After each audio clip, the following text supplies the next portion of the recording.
Bonjour à tous et bienvenue dans le 15e épisode de la saison 2 de Gaminerie, le podcast qui vous conseille des films à voir avec vos enfants. Aujourd'hui, je vous emmène à Koriko, une ville où la magie se mêle à la douceur de vivre, pour vous parler d'un véritable chef-d'œuvre de l'animation japonaise, Kiki la petite sorcière, du maître Hayao Miyazaki.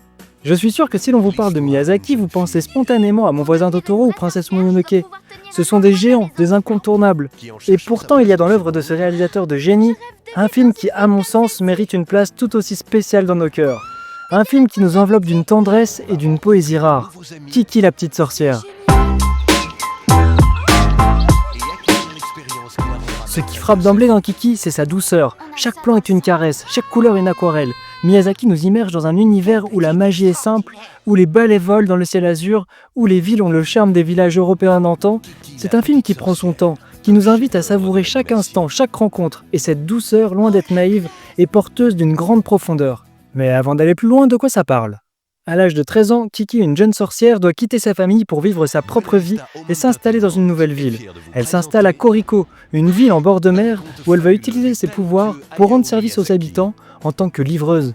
Le film est avant tout un récit initiatique. Kiki, cette jeune sorcière qui quitte le foyer familial pour apprendre l'autonomie, nous ressemble. Ses doutes, ses joies, ses difficultés à trouver sa place sont universelles. Miyazaki, avec une finesse et une justesse incroyables, nous parle du passage à l'âge adulte, de la quête de soi, de l'importance de croire en ses rêves, et c'est là où le film excelle. Il parvient à toucher le cœur des petits et des grands. Mes enfants ont été fascinés par la magie, par le chat noir Gigi, par les aventures de Kiki. Ils ont vibré avec elle lors de ses premiers vols, lors de ses premières livraisons. Les parents, eux, y trouvent une réflexion sur la vie, sur le travail, sur les relations humaines. Ils sont émus par la bienveillance qui se dégage de chaque personnage, par la beauté des paysages, par la poésie des dialogues. Kiki la petite sorcière est un film qui fait du bien à l'âme. C'est une bulle de douceur dans un monde parfois trop brutal. C'est un hymne à la vie, à la joie, à l'espoir. C'est un film que l'on regarde en famille, que l'on partage, que l'on garde précieusement dans sa mémoire. Alors oui, Mon voisin Totoro est un classique, oui, Princesse Mononoke est une œuvre épique, mais n'oublions pas Kiki la petite sorcière, ce petit bijou de tendresse et de poésie qui mérite amplement sa place au panthéon des chefs-d'œuvre de Miyazaki. C'est un film pour tous les âges, un film qui réchauffe le cœur, un film qui nous rappelle la beauté du monde. Et franchement, c'est rare. Je sais que le film est actuellement disponible sur Netflix, alors jetez-vous dessus, vous ne le regretterez pas.